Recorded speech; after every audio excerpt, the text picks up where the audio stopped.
ஆன்மீக யதார்த்தம் உங்களை ஒரு உன்னதமான பயணத்திற்கு அழைத்துச் செல்லும். உங்கள் வாழ்க்கை முறையை மாற்றி அமைக்கும் இந்த பயணம் உங்கள் அறிவாற்றலையும் சந்தோஷங்களையும் விரிவாக்கும் இந்த பயணம்.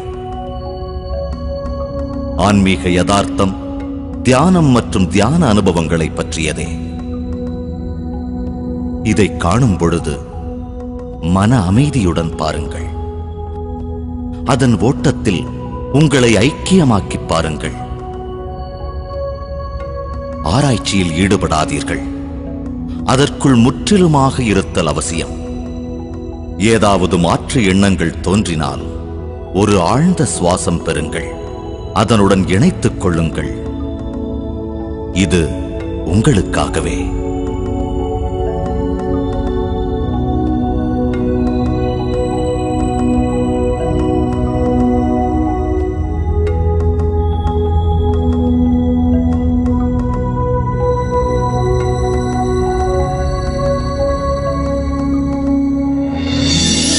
இந்த அகண்ட பிரபஞ்சத்தில் நாம் ஒரு சிறு துகள். நாம் ஒவ்வொருவரும் தேடுவது நல்ல ஆரோக்கியமான உடல்நிலை, அமைதி, அறிவாற்றல், செல்வம், ஒற்றுமை மற்றும் சந்தோஷமான மனநிறைவு மிகுந்த ஒரு வாழ்க்கை.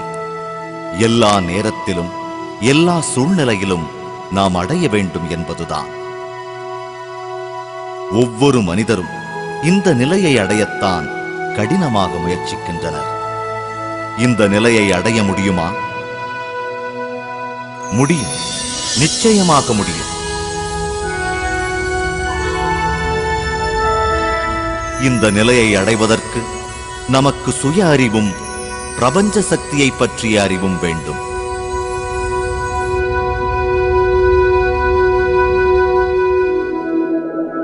இப்பொழுது நாம் பிரபஞ்ச சக்தியை பற்றி தெரிந்து கொள்வோம்.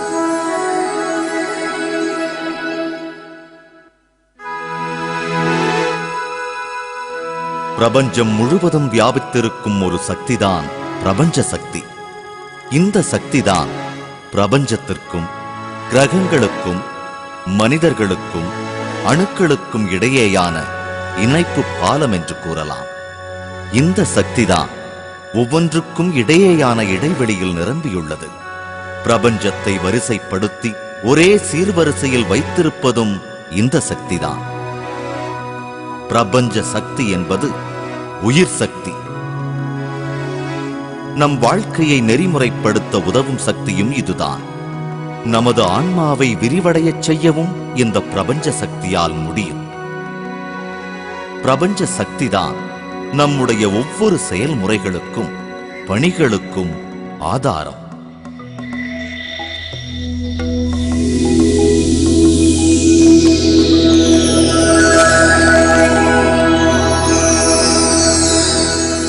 குறைந்த அளவு ஆழ்ந்த உறக்கத்திலும் பூரண அமைதியிலும் இந்த சக்தியை பெறலாம். நமது அன்றாட பணிகளுக்கு இந்த சக்தியைத்தான் பயன்படுத்துகிறோம்.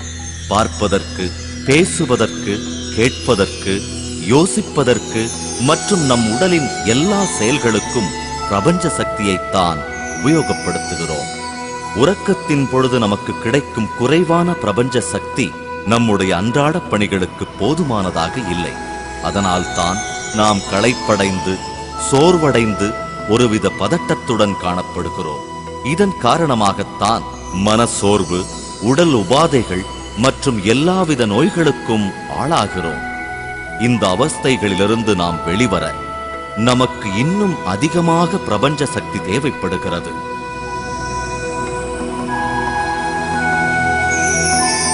பிரபஞ்ச சக்தி நம் வாழ்க்கையை நெறிமுறைப்படுத்தி ஒரே சீர்வரிசையில் எடுத்துச் செல்ல தேவைப்படுகிறது.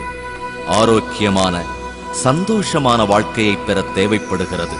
நாம் மேற்கொள்ளும் ஒவ்வொரு பணியிலும் முழு ஈடுபாட்டுடன் நம்மை ஈடுபடுத்திக் கொள்ள தேவைப்படுகிறது.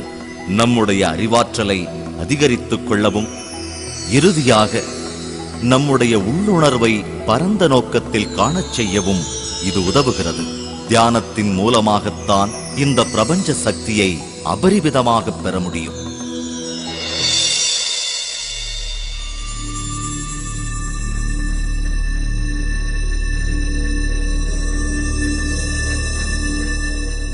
தூக்கம் விழிப்புணர்வற்ற தியானம், தியானம் விழிப்புணர்வான தூக்கம். தூக்கத்தின் பொழுது குறைந்த அளவுதான் பிரபஞ்ச சக்தியை பெற முடிகிறது. தியானத்தில் ஈடுபடும் பொழுது அபரிவிதமான சக்தியை பெற முடியும். இந்த சக்தி நம்முடைய உடல், மனம் மற்றும் அறிவுத்திறனை பல மடங்கு விரிவடையச் செய்கிறது. நம்முடைய 6வது அறிவின் கதவு திறக்கவும் விரிவடையவும் இது உதவுகிறது. தியானத்தின் மூலம் கிடைக்கப்பெறும் அதீதமான சக்தி நம்மை சந்தோஷப்படுத்தும், நம் ஆரோக்கியத்தை அதிகரிக்கும், முழு மனநிறைவுடன் காணப்படுவோம். மேலும் பல சிகரங்களை தொடச் செய்யும். தியானம் என்பது வேறு ஒன்றுமில்லை, விழிப்புணர்வுடன் நமக்குள் நாம் செல்லும் பயணமே தியானம். தியானம் என்பது ஒரு பயணம். தியானத்தின் பொழுது நாம் நம் உடலிலிருந்து மனதிற்கு பயணிப்போம், மனதிலிருந்து அறிவாற்றலுக்கும், அறிவாற்றலிலிருந்து நமக்குள், பின்பு அதையும் தாண்டி. தியானம் மேற்கொள்ள முதலில் நம் உடல் மற்றும் மனம் சம்பந்தப்பட்ட செயல்களை நிறுத்த வேண்டும். அதாவது உடல் அசைவுகளையும், பார்ப்பது, பேசுவது, யோசிப்பது போன்ற செயல்களையும். தியானம் செய்யும் முறையை நாம் தெரிந்து கொள்ளலாம்.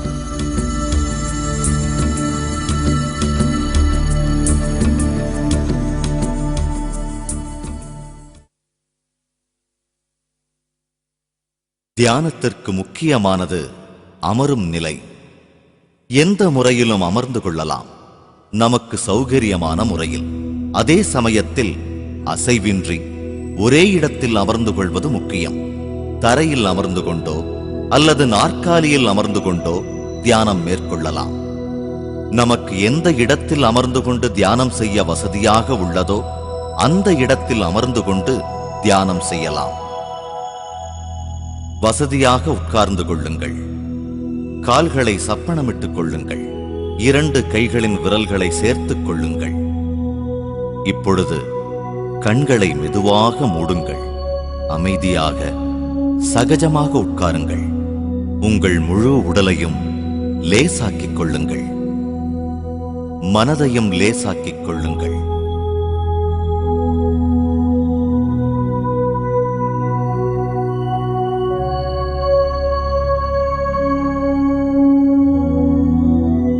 கால்களை பின்னி விரல்களை கோர்த்த நிலையில் நமக்கு ஒரு சக்தி வளையம் உருவாக்கப்படுகிறது.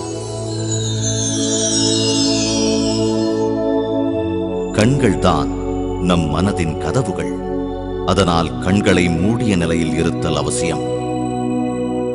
மந்திரம் உச்சரிப்புகள், வேறு உச்சரிப்புகள் மனதின் வேலை. அதனால் இவைகளை நிறுத்த வேண்டும்.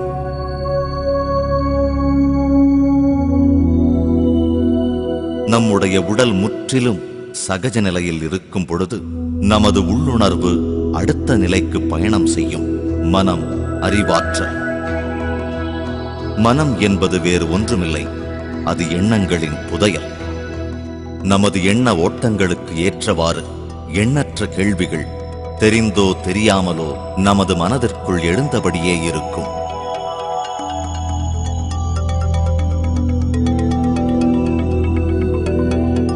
மனதை, அறிவாற்றலை கடந்த நிலைக்கு நாம் செல்ல வேண்டுமென்றால் நாம் நமது மூச்சுக்காற்றை கவனிக்க துவங்க வேண்டும். நமது ஆன்மாவின் இயற்கையான குணம் கவனித்தல். இதனால் நாம் நமது மூச்சுக்காற்றை கவனிக்க துவங்க வேண்டும். மூச்சு விடுவதை ஒரு செயலாக எண்ணி செய்யக்கூடாது. காற்றை உள்ளே இழுப்பதும் வெளியே விடுவதும் நமக்கு தெரிந்து நடக்கக்கூடாது. மூச்சுக்காற்றை சுவாசிப்பதும் வெளியேற்றுவதும் தன்னிச்சையாக நடைபெற வேண்டும். நம்முடைய இயற்கையான சுவாசத்தை கவனித்தல் மட்டுமே போதுமானது. இதுதான் முக்கியம். இதுதான் நம் எண்ணங்கள் சிதறாமல் இருக்க சிறந்த வழி.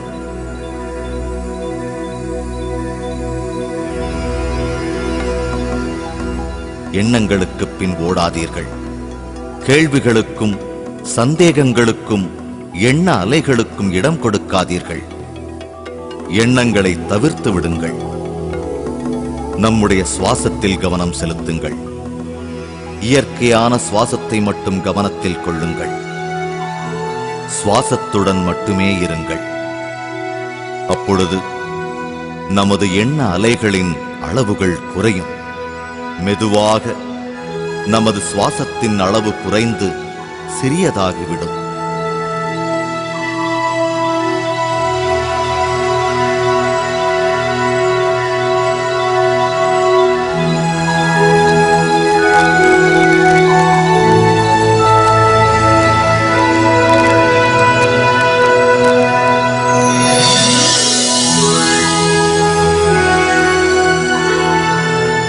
இறுதியில் சுவாசத்தின் அளவு மிகவும் குறைந்து நம் புருவங்களுக்கு இடையே ஒரு ஒளிக்கீற்றைப் போல திடப்படுத்திக் கொள்ளும். இந்நிலையில் ஒருவருக்கு சுவாசமும் இருக்காது, எண்ணங்களும் இருக்காது. எண்ணங்களற்ற நிலையில் இருப்பார். இந்த நிலையைத்தான் முழுமையான முக்தி நிலை என்றோ அல்லது எண்ணங்களற்ற நிலை என்றோ கூறுகிறோம். இதுதான் தியான நிலை.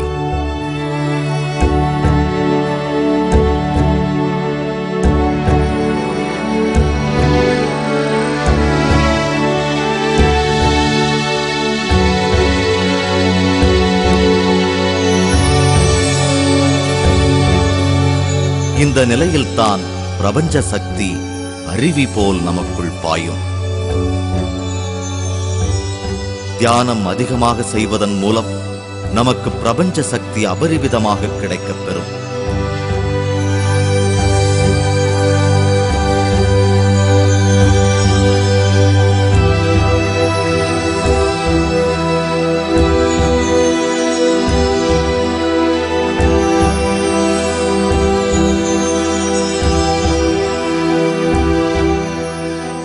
பிரபஞ்ச சக்தி உடல் முழுவதும் சக்தி வடிவத்தின் மூலமாக பாயத் துவங்கும்.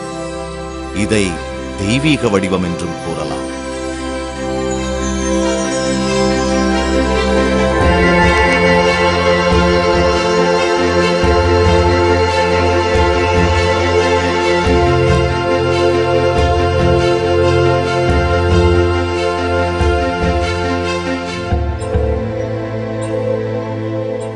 எழுபத்து 2,000 நாடிகள் அல்லது சக்தி குழாய்கள் கொண்டு உடல் முழுவதும் இந்த சக்தி வடிவம் வடிவமைக்கப்படுகிறது. இந்த சக்தி குழாய்கள் அனைத்தும் உச்சந்தலையிலிருந்துதான் தொடங்குகின்றன. இந்த பகுதியை பிரம்மரந்திரம் என்றும் கூறுவர்.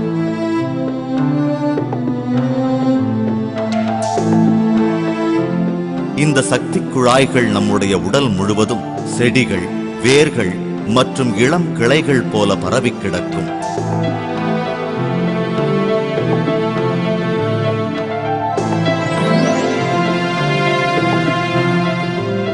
சக்தி வடிவம் நம் வாழ்க்கையின் அடிப்படை வடிவம். சக்தி வடிவம் தான் நம்முடைய எல்லா செயல்களுக்கும் மூல காரணம். ஏன், நாம் வாழ்வதற்கும் அதுதான் மூலம். நம்முடைய சக்தி வடிவம் ஆழ்ந்த உறக்கத்திலும் தியானத்திலும் பிரபஞ்ச சக்தியை பெறுகிறது. இந்த சக்தியைத்தான் நமது உடலும் மனமும் தனது அன்றாட பணிகளான பார்ப்பதற்கும் பேசுவதற்கும் கேட்பதற்கும் யோசிப்பதற்கும் மற்ற செயல்களுக்கும் பயன்படுத்திக் கொள்கிறது. இந்த செயல்கள் அனைத்தும் நாம் பெற்றுக்கொள்ளும் பிரபஞ்ச சக்தியின் அடிப்படையில் வைத்துத்தான் நடைபெறுகிறது.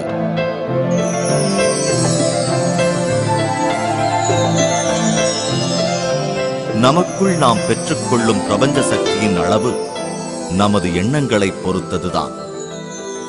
எண்ணங்கள் அதிகமாக இருந்தால் பிரபஞ்ச சக்தி பாயும் அளவு குறைக்கப்படுகிறது. நமது எண்ணங்கள் தான் பிரபஞ்ச சக்தியின் பாய்ச்சலுக்கு தடுப்புச் சுவர் போடுகிறது. பிரபஞ்ச சக்தியின் வருகை குறைய குறைய நமது நாடிகள் அல்லது சக்தி குழாய்கள் பழுதடைகிறது. இதன் காரணமாக புலப்படாத வெற்றிடம் நம் சக்தி வடிவத்தில் தோன்றுகிறது. இது நாளடைவில் நம்முடைய உடலில் நோயாக மாறும். மொத்தத்தில் நம்முடைய உடலில் தோன்றும் அனைத்து நோய்களுக்கும் மூல காரணம் நம் உடலில் போதிய அளவு பிரபஞ்ச சக்தி இல்லாததுதான்.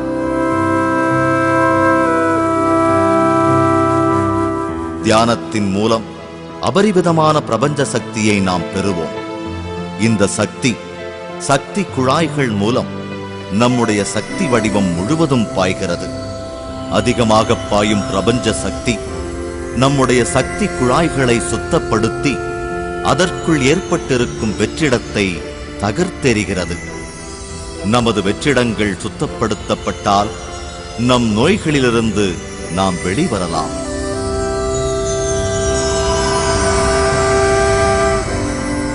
அபரிவிதமான பிரபஞ்ச சக்தி நம் பிரம்மரந்திரத்தில் பாயும் பொழுது நம் தலைப்பகுதியில் ஒரு அழுத்தத்தை உணரலாம்.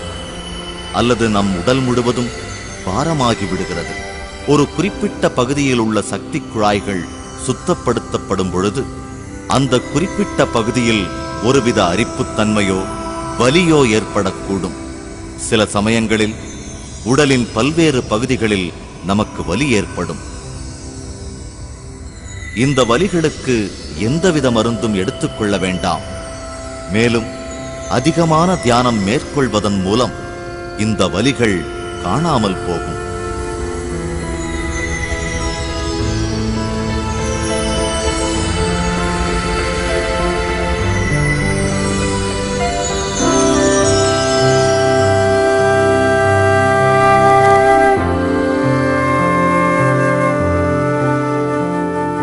தியானத்தின் மூலம் நாம் அதிக பிரபஞ்ச சக்தியை பெற்றுக்கொள்ள நம்முடைய உடல் உபாதைகளிலிருந்தும் மன அழுத்தத்திலிருந்தும் நாம் வெளிவரலாம்.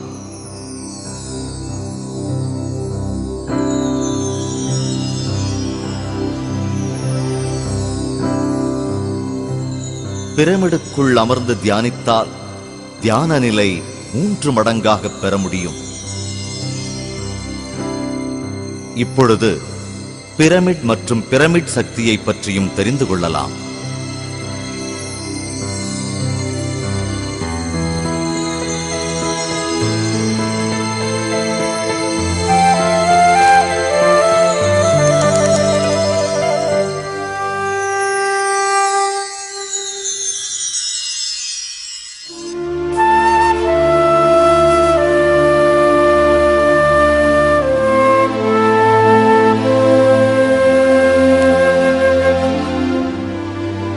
பிரமிட் வடிவம் தான் மிக திடமான வடிவம். பூமி பந்தில் இந்த வடிவத்தில் மிக அதிகமான பிரபஞ்ச சக்தியை பெற முடியும். 52 டிகிரி 51 நிமிடங்கள் கோணத்தில் தான் இந்த பிரமிடுகள் வடிவமைக்கப்படுகின்றன. அந்த கோணம்தான் மிக அதிகமான பிரபஞ்ச சக்தியை பிரமிடுக்கு பெற்றுத் தருகிறது. எந்த விதமான பொருட்களை வைத்துக்கொண்டும் பிரமிடுகளை வடிவமைக்கலாம். வடிவமைக்கப்பட்ட பிரமிடுகளின் பொருட்களுக்கும் நாம் பெறப்போகும் பிரபஞ்ச சக்தியின் அளவுக்கும் சம்பந்தமில்லை. பிரமிடு வடக்கு, தெற்கு, கிழக்கு மற்றும் மேற்கு திசைகளை சரியான வரிசையில் கொண்டு வடிவமைக்கப்பட வேண்டும்.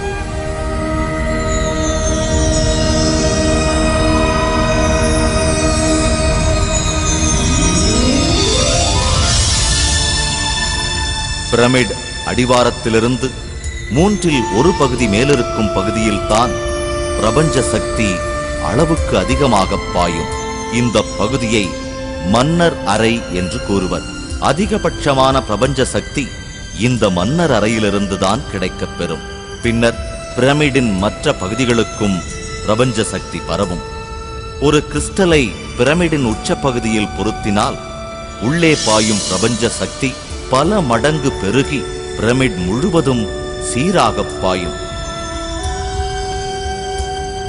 பிரமிடுக்குள் அமர்ந்து தியானித்தால் தியான நிலை 3 மடங்காக பெற முடியும். பிரமிட் நமக்கு அடுத்த நிலையில் உள்ளவற்றோடு தொடர்பு கொள்ள உதவும். தியானத்தின் எல்லாவித அனுபவங்களையும் பிரமிடுக்குள் தியானித்தால் பெற்றுக்கொள்ள முடியும். நம்முடைய பல வலிகளுக்கு நிவாரணம் கிடைக்கும்.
நாம் இதுவரை பார்த்து வந்ததை மீண்டும் ஒரு முறை அலசுவோம்.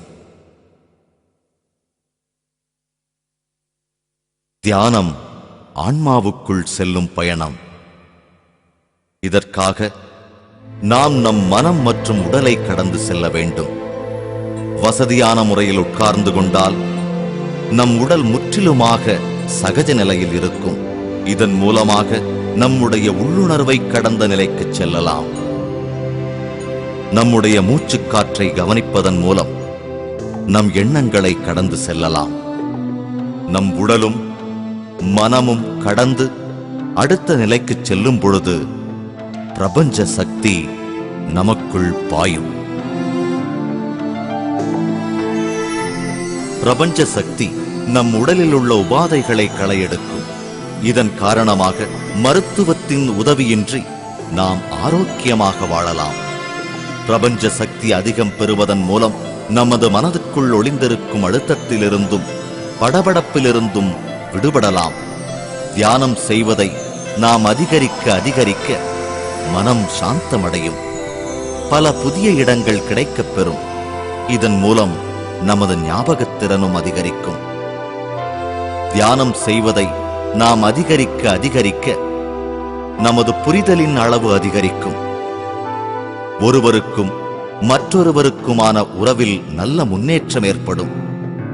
தியானம் நமது குடும்ப வாழ்வின் சுகங்களை அதிகரிக்கும். மனதில் அமைதி பிறக்கும். திடமான உடல் நிலையையும் நிம்மதியையும் தியானம் பெற்றுத்தரும். நம்முடைய எல்லா கேள்விகளுக்கும் விடை கிடைக்க தியானம் உதவும். இந்த அதிசயங்களை பெறவும் மேலும் கிடைக்கவும் தியானம் அனுதினமும் மேற்கொள்ள வேண்டும். எந்த இடத்திலும் அமர்ந்து கொண்டு தியானிக்கலாம். ஒரு நாளின் எந்த நேரத்திலும் தியானம் செய்யலாம். பயணத்தின் பொழுது கூட. தன்னுடைய வயதை ஒத்த நேரத்திற்கு தியானம் மேற்கொள்ள வேண்டும்.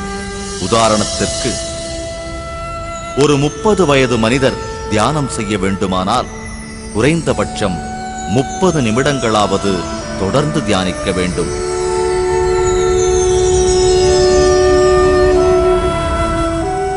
தியானம் செய்ய குடும்ப வாழ்க்கையிலிருந்து விலகிட வேண்டும் என்பதெல்லாம் இல்லை.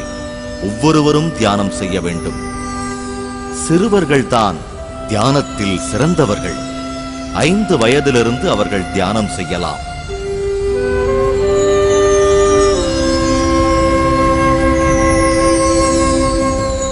தியானம் பழகுவதற்காக ஒரு குருவையோ அல்லது ஒரு ஆசானையோ தேடிப் போக வேண்டிய அவசியமில்லை. உங்களுக்குள்ளேயே ஒரு குரு, ஒரு ஆசான் வீற்றிருக்கிறார். உங்கள் சுவாசம்தான் உங்கள் குரு. உங்கள் சுவாசம்தான் உங்கள் ஆசான். இது அனைவருக்கும் பொருந்தும்.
தியானம் நாம் நமக்குள் நம் ஆன்மாவுக்குச் செல்லும் பயணம்.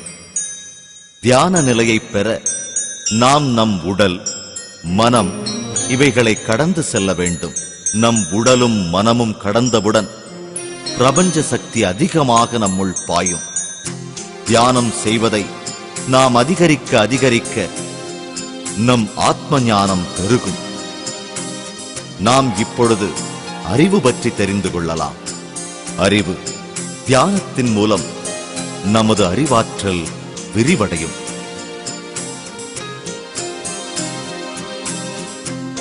தியானம் நம்மை உன்னத அறிவு நிலைக்கு கொண்டு செல்லும். அறிவு என்பது வேறொன்றுமில்லை, அனுபவம்தான். அனுபவம் என்றால் உடல், மனம், அறிவு மற்றும் ஆன்மா இவைகள் சேர்ந்த நிலையில் வாழ்வது.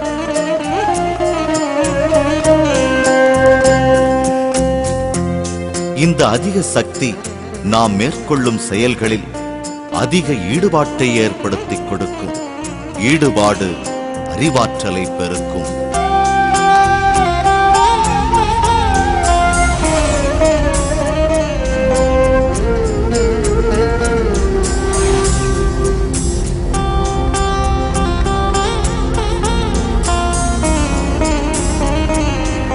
அறிவு பெருகுவதன் மூலம் புரிதலும் ஞானமும் அதிகரிக்கும்.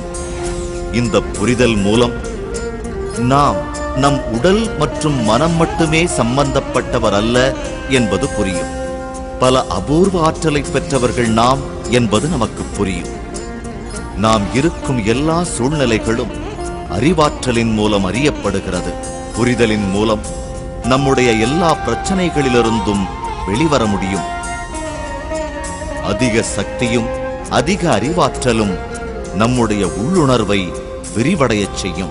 அதிக அறிவாற்றலை அதிகரிப்பதற்கு நாம் ஞானக்கண் மற்றும் அக உடலை பற்றி தெரிந்து கொள்வது மிக அவசியம்.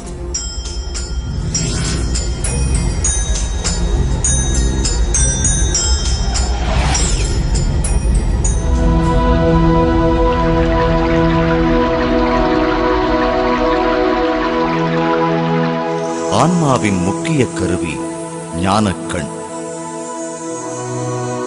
அடுத்த நிலையில் உள்ளவற்றை பார்க்கவும், உணரவும், கேட்கவும் இந்த ஞானக்கண் உதவுகிறது.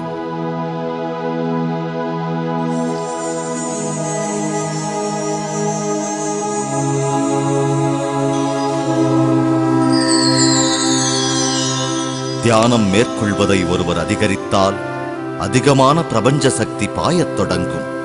அதிக சக்தி ஞானக்கண் திறக்க வழிவகுக்கும். தியானிப்பவர்களுக்கு ஒரு மறக்க முடியாத அனுபவம் கிடைக்கப் பெறும்.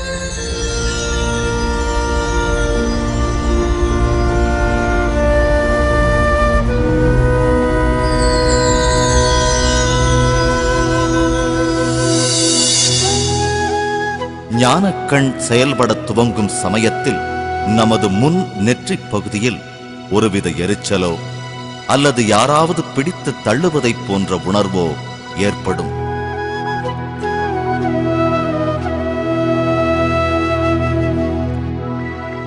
இதுவரை புலப்படாத நம்மை சுற்றியிருக்கும் வண்ணங்களை நாம் காணத் தொடங்குவோம்.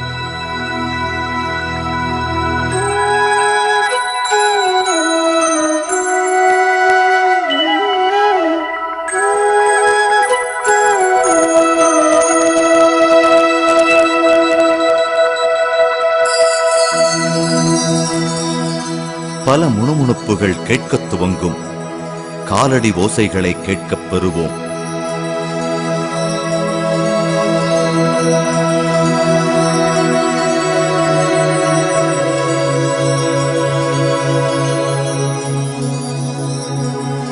நாம் ஒரு இருட்டான சுரங்கம் வழியாக பயணிப்பதைப் போல் உணர்வோம்.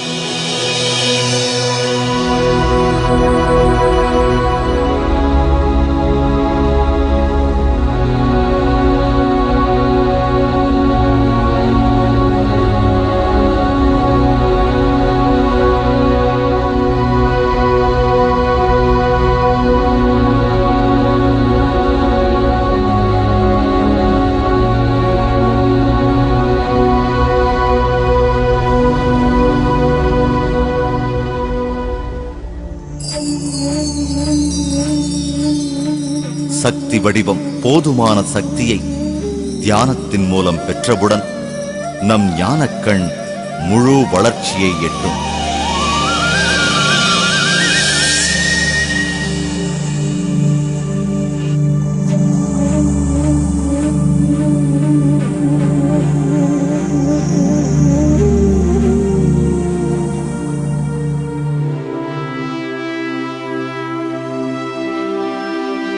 இந்த நிலையில் நாம் நம்மை சுற்றி நடப்பதையும் அடுத்த நிலையில் நடப்பதையும் தெள்ளத் தெளிவாக பார்க்கலாம். ஞானக்கண் முழுமையாக செயல்படும் நிலையில் நாம் நம் கண்கள் பார்க்கும் விஷயங்களை அதிக தெளிவுடன் காணப்பெறலாம்.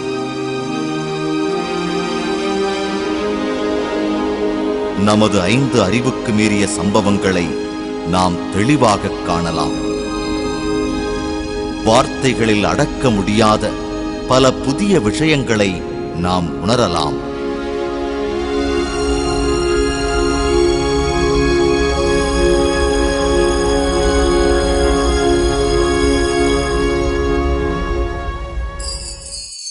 நம் ஆன்மாவின் குரலை கேட்கலாம். அடுத்த நிலையில் உள்ள பல ஒலி மற்றும் ஒலி கருவிகளின் ஓசையை கேட்கலாம்.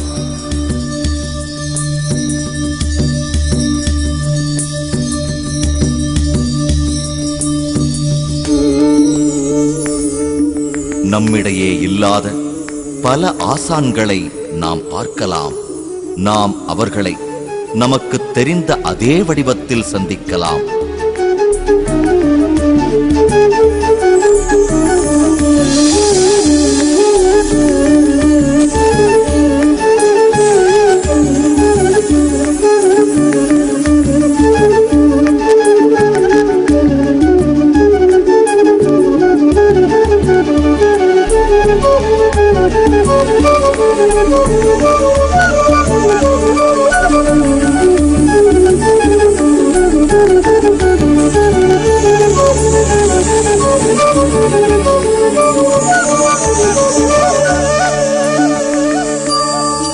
மேலும் தியானத்தின் மூலம் நம் ஆசான்களை ஒரு ஒளிவட்டமாக நாம் காணலாம்.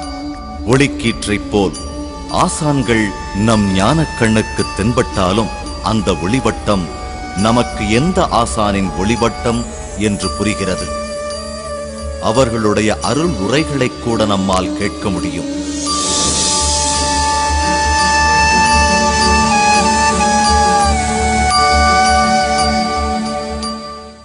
நாம் ஒரு சுரங்கத்தில் பயணம் செய்து இறுதியாக ஒளியோடு நம்மை இணைத்துக் கொள்வோம்.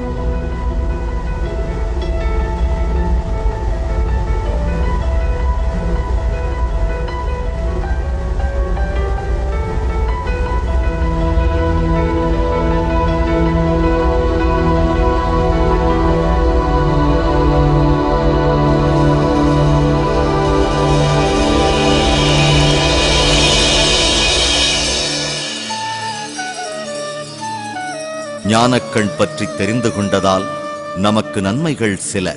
நம்முடைய பிரச்சனைகளிலிருந்து விடுபட நம்முடைய ஆசான்களின் அறிவுரைகளை கேட்டுப் பெறலாம். அடுத்த நிலையில் உள்ளவற்றை பார்த்தும் உணர்ந்தும் நம் கேள்விகளுக்கு விடைகள் கிடைக்கப் பெறலாம். இதன் மூலம் நம்முடைய செயல்களில் மாற்றம் தோன்றும். நம்முடைய நம்பிக்கைகளில் மாற்றம் பிறக்கும். நம்முடைய புரிதல்கள் மாறும்.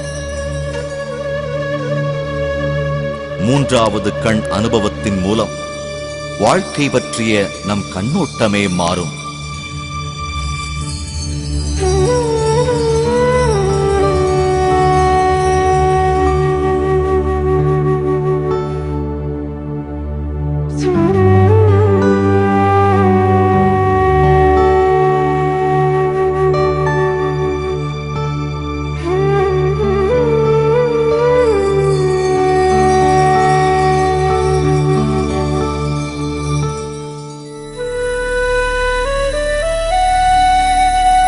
அடுத்ததாக நம்முடைய ஆன்மாவின் அடுத்த கருவியாக விளங்கும் அக உடலை பற்றி பார்ப்போம். அக உடல் என்பது நமது ஆன்மாவை அடுத்த நிலைகளுக்கு எடுத்துச் செல்லும் ஒரு கருவி. புற உடலைப் போல அகவுடலும் நம் ஆன்மாவின் இன்னொரு வடிவம். இயல்பு நிலையில் நம் ஆன்மா நம் உடல் முழுவதிலும் பரவி கிடக்கும். சாதாரணமாக அகவுடல் பயண அனுபவங்களை நாம் விழிப்புணர்வுடன் தூக்கத்தில் செய்வோம். இதை நாம் கனவு என்போம். அகவுடல் பயணத்தை நாம் தியானத்தில் விழிப்புணர்வோடு செய்வோம். அகவுடல் அகண்டம் காலம் இரண்டையும் கடந்து செல்லும் ஆற்றல் பெற்றது. இந்த அகவுடல் பயணங்களை உணர்ந்த பின் பல புதிய பரிமாணங்கள் காணப்பெறலாம்.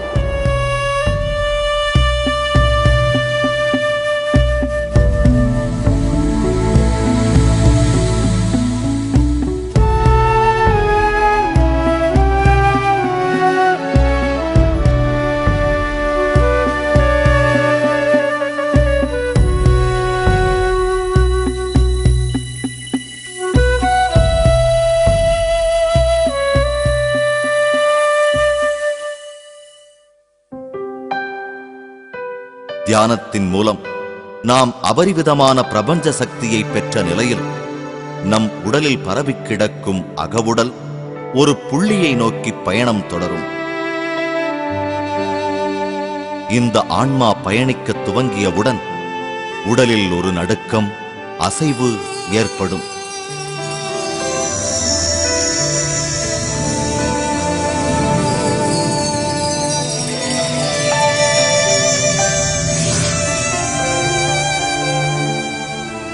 நம்முடைய உடல் பறப்பதைப் போல் உணர்வோம். நம்முடைய கை கால்களை உணர முடியாது. நம்முடைய உடல் இறகு போல லேசாகிப் போகும். ஆன்மாவின் அசைவுகளின் அனுபவங்களை நம் உடலின் வெவ்வேறு பாகங்களில் பெறலாம். அல்லது சில சமயங்களில் உடல் முழுவதும் சுழல்வது போல அனுபவம் பெறுவோம். இதை ஆன்மாவின் அசைவுகள் என்பார்கள்.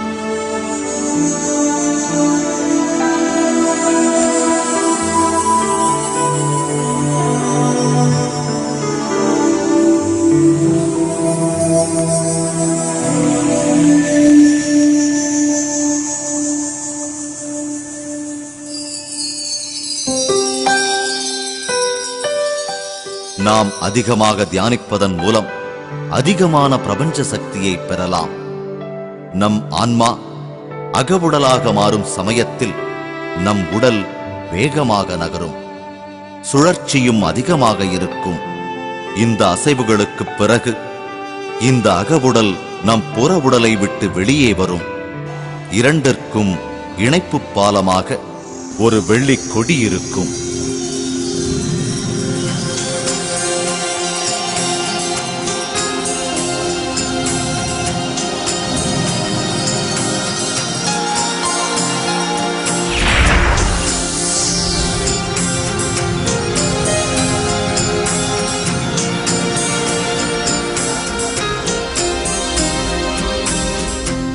இந்த வெள்ளிக்கொடி என்பது துரிதகதியில் செயல்படும் உள்ளுணர்வு. இதுதான் புறவுடலுக்கும் அகவுடலுக்கும் இடையேயான தகவல்களை பரிமாற்றம் செய்ய உதவும்.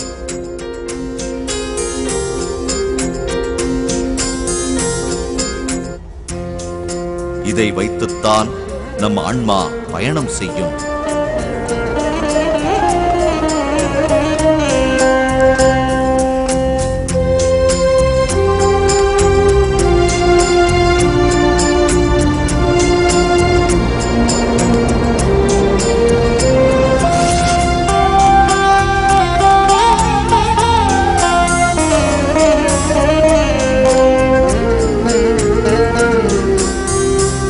இந்த ஆன்மா பயணத்தின் பொழுது நமது அகவுடல் பல நிலைகளை கடந்து பயணிக்கும். நிலம், நீர், நெருப்பு, காற்று, ஆகாயம்.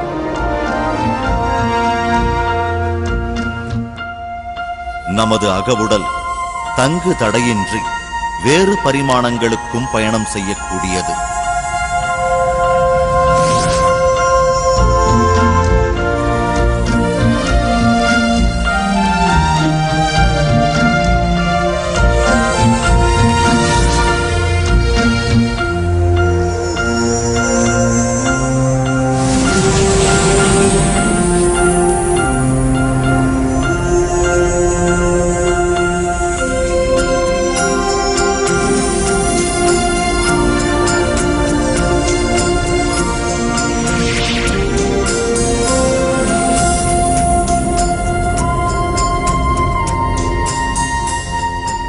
தியானிப்பவர் தம் உடலை விட்டு வெளியே வந்து தம் புற உடலையே காண முடியும். இதன் காரணமாக நம் புரிதலின் தன்மை அதிகரிக்கும்.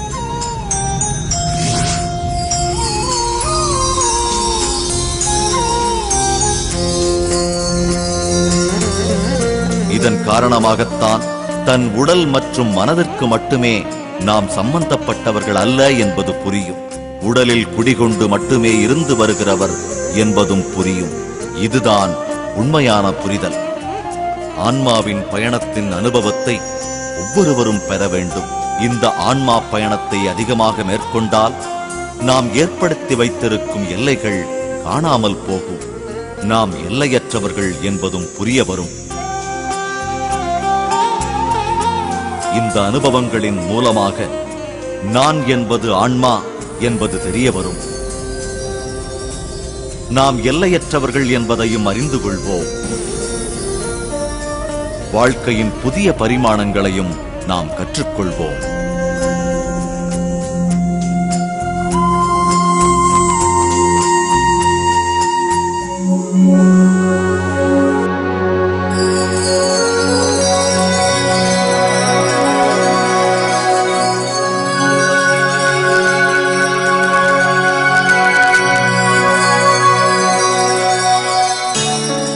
தியானத்தை அதிகமாக மேற்கொண்டால் நமக்கு அதிக அளவில் பிரபஞ்ச சக்தி கிடைக்கப் பெறும்.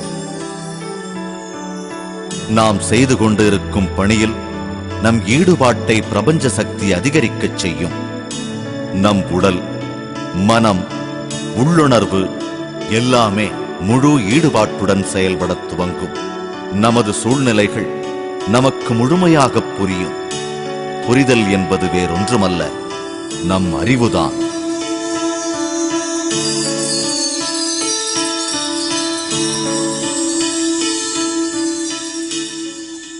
ஒரு மனிதன் அனுபவத்தை மட்டுமே பெறுவான். அந்த அனுபவத்தின் மூலம் கிடைக்கப் பெறும் அறிவாற்றலை காணத் தவறிவிடுவான். காரணம், எல்லா சூழ்நிலைகளையும் அதன் அனுபவங்களையும் தன் புற உடலின் மூலம் மட்டுமே பெறுகிறான்.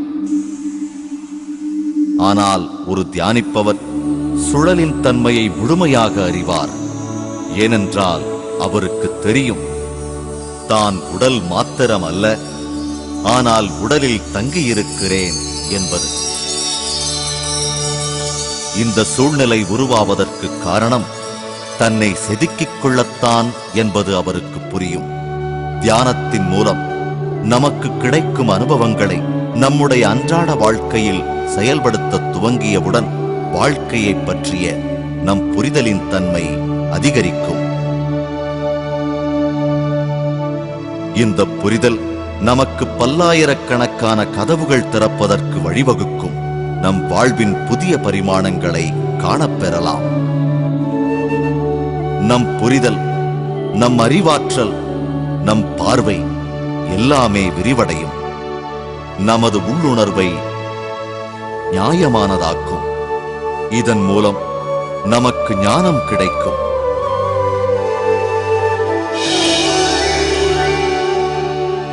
இந்த ஞான நிலையை தியானத்தில் 1000 தங்க இதழ்கள் மலர்ந்தது போல் அனுபவம் பெறுவோம்.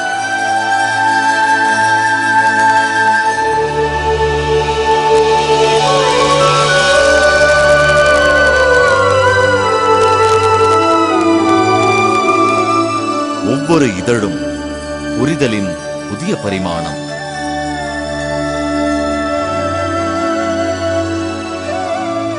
புதிய பரிமாணங்களை காண காண அடுத்த நிலையில் உள்ளவற்றை பற்றிய அறிவாற்றல் மேலும் அதிகமாகும். இந்த புரிதலினால் இறப்பு என்பது ஒன்று இல்லை என்றும் நாம் அனைவரும் கடவுளைப் போன்றவர்கள் என்பதும் தெரிய வரும். பிறப்பு என்பது என்ன, இறப்பு என்பது என்ன, இதை பற்றியெல்லாம் நமக்கு புரிய வரும்.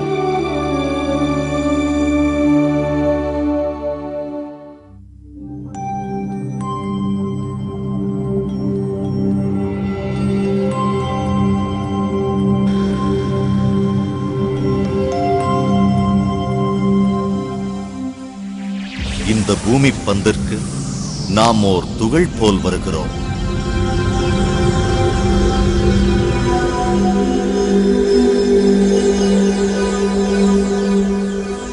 மூலத்திலிருந்து வரும்பொழுது நமக்கான ஒரு அகவுடலை வடிவமைத்துத்தான் வருகிறோம்.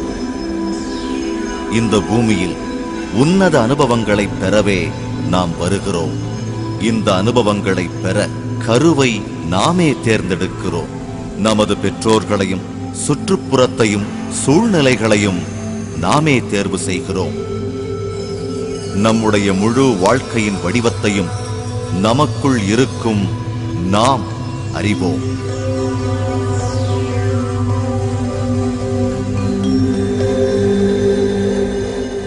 அன்னையை தேர்ந்தெடுத்த பிறகு ஆன்மா என்னும் துகள் அன்னையின் கருவறைக்குள் நுழைகிறது.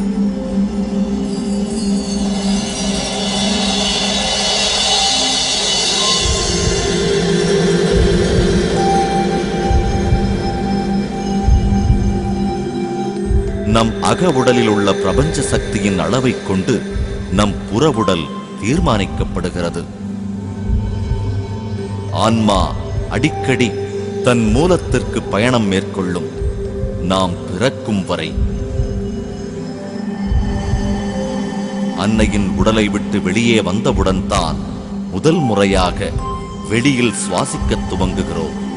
இதைத்தான் பிறப்பு என்கிறோம்.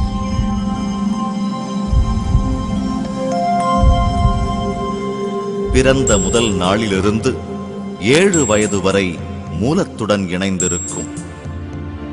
மனம் 7 வயதிலிருந்து செயல்படத் துவங்குகிறது.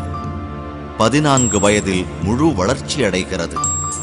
அறிவாற்றல் 14 வயதில் துவங்கி 21 வயதில் முழு வடிவம் பெறுகிறது. 21 வயதிலிருந்து 28 வயது வரை நம் உடல், மனம், அறிவாற்றல் மூன்றும் இணைந்து செயல்படும் அனுபவங்களை பெறலாம். 28 வயதிலிருந்து வாழ்க்கை நம் சுய அறிவு சொல்வதை கேட்டு அதன்படி நடக்கிறது. ஆத்ம ஞானத்தை அறியத் தவறினால் நம் ஆன்மா உடலுக்கும் மனதிற்கும் இடையில் மாட்டித் தவிக்கும். இதன் காரணமாக பல இன்னல்களுக்கு ஆளாவோம். சூழ்நிலைகளை புரிந்து கொள்ள முடியாமல் போகும். பல இயல்பான சம்பவங்கள் கூட கடினமாகத் தோன்றும். ஒரு இறுக்கமான மனநிலைக்குள் தன்னை ஒளித்துக் கொள்வான். இந்த இறுக்கம் பிரபஞ்ச சக்தி பாய்வதை தடுக்கும். இதன் காரணமாக உடல் உபாதைகள், மன அழுத்தமும் படபடப்பும் தோன்றும். அவனை அறியாமல் நாட்கள் அவனை கடக்கும். அவன் வாழ்வதற்கான நோக்கத்தை புரியாமல் அவதிப்படுவான். நோக்கமும் புரிதலும் இல்லாமல் ஒருவன் வாழத் துவங்கினால் அவன் குழந்தை பருவத்திலிருந்து இளமை பருவத்தை அடைவான். பின்பு முதுமை பருவம் அடைந்து இறுதியில் இறந்தும் விடுவான். இந்த பூமி பந்திற்கு எந்த நோக்கத்திற்காக வந்தானோ அதை நிறைவேற்றாமல் இந்த பூமி பந்தை விட்டு விலகுவான். இதைத்தான் நாம் இறப்பு என்கிறோம்.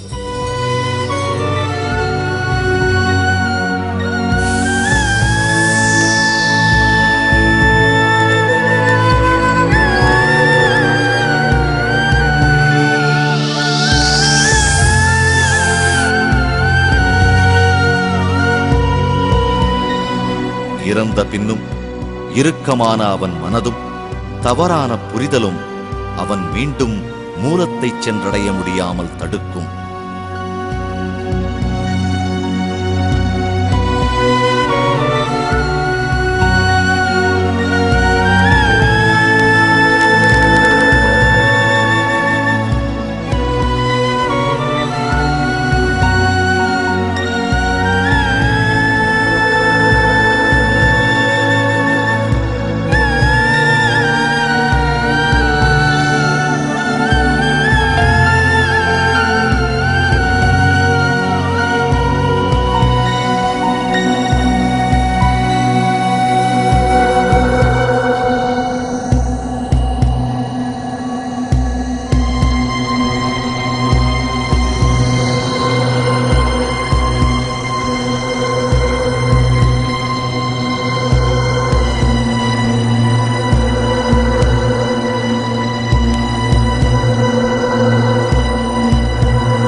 தவறான புரிதலின் காரணமாக அவன் தனக்கான நரகத்தை அவனே உருவாக்கிக் கொள்வான்.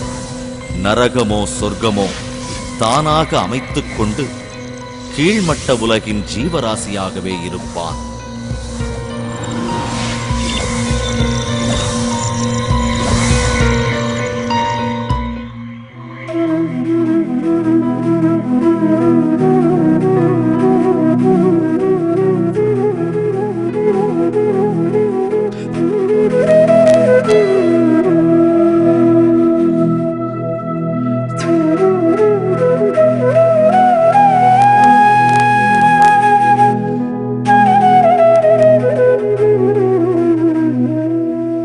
எப்பொழுது ஒருவன் தன் உடல், மனம், அறிவு, ஆத்மாவோடு இணைந்து வாழ்கிறானோ அப்பொழுதுதான் அவன் எல்லா சூழ்நிலைகளிலும் மன நிறைவுடனும் சந்தோஷத்துடனும் காணப்படுவான். இறந்த பின்னும் அவன் திரிசங்கு நிலையில் வாழமாட்டான். அவன் மூலத்திற்கு திரும்பச் சென்று விடுவான்.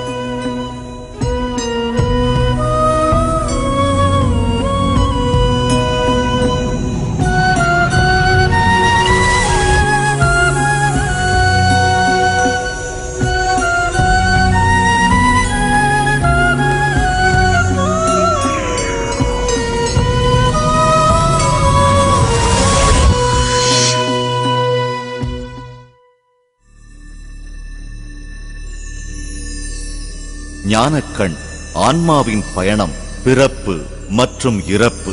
இதன் மூலம் நமக்கு அறிவாற்றல் கிடைக்கப் பெற்றால் அந்த அனுபவங்கள் நம் உடல், மனம், அறிவு, நாம் மற்றும் நம் வாழ்க்கை முறையை தெளிவாக புரிந்து கொள்ள முடியும்.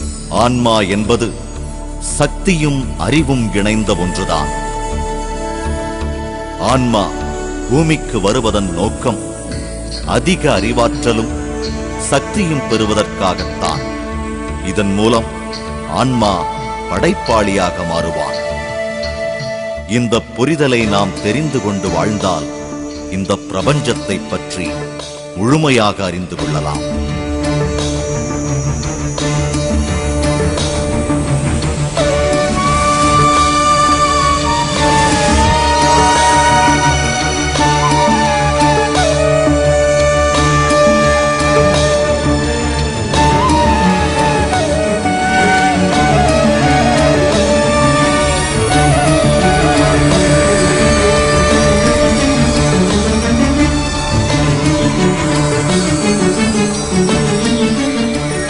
இந்த புரிதலினால் ஒருவன் அற்புத படைப்பாளியாகலாம். அதன் பின்பு அவன் பேசுவது போல்தான் நடக்கும். அவன் நினைப்பது போல்தான் எதுவும் நடக்கும். அவன் செய்வதெல்லாம் சிறந்த படைப்பாக மாறும். இதுதான் ஒளிச்சுற்று.